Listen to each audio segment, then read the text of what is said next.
When the embryo is 1 week old, it has 2 layers of cells, dorsal epiblast layer and ventral hypoblast layer. During the 3rd week of development, the embryo undergoes gastrulation. Epiblasts differentiate into ectoderm, mesoderm, and endoderm. After gastrulation, the embryo is trilaminar germ disc. These 3 layers of cells are multipotent, giving rise to all the tissues and organs of the body. By the end of the embryonic period, the primordia of main organ systems have been established. During gastrulation, some cells start to differentiate and form the notochord.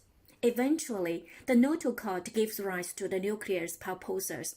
However, the most important function of the notochord is to stimulate the neurulation, the process that establishes the neural tube. Notochord induces the overlying ectoderm to thicken and form the neural plate, known as neuroectoderm. The neuroectoderm of the neural plate gives rise to the central nervous system. Neural plate starts to fold, and the lateral edges become elevated to form neurophores. As the mid region forms the neural growth, the neuroectoderm cells adjacent to the surface epithelium form the neural crest. Gradually, the neurophores approach each other and fuse to form the neural tube. Neural tube is the primordium of the central nervous system.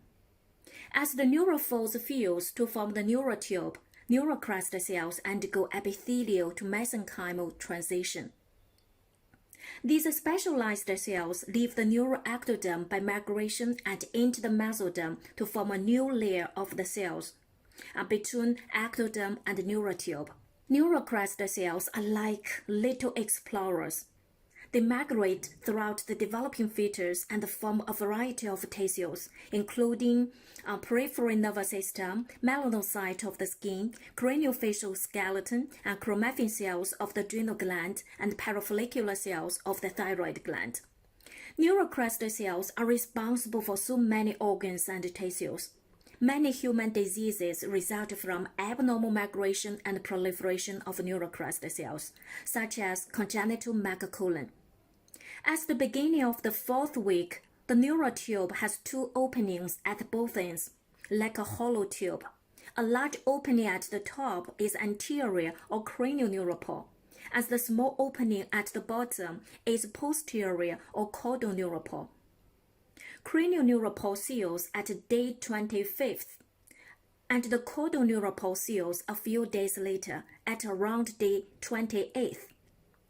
Once neuropores are closed at the end of the 4th week, neurulation is complete. The neural tube gives rise to the central nervous system. The cephalic portion forms the brain vesicle as the narrow cord portion forms the spinal cord. Disturbance of neurulation may result in severe birth defects in brain and spinal cord. When neural tube fails to close in the cranial region, most of the brain fails to form. The defect is called anencephaly. This is a lethal defect. Most of these cases are diagnosed prenatally and pregnancy is terminated. If closure fails anywhere from the cervical region caudally, the defect is called spina bifida. The most common site for spina bifida to occur is in the lumbosacral region. The United States Public Health Service recommends that all women of childbearing age who are capable of becoming pregnant should consume 0.4 milligram of folic acid per day for the purpose of reducing their risk of having a pregnancy affected with a spina bifida or other neural tube defects.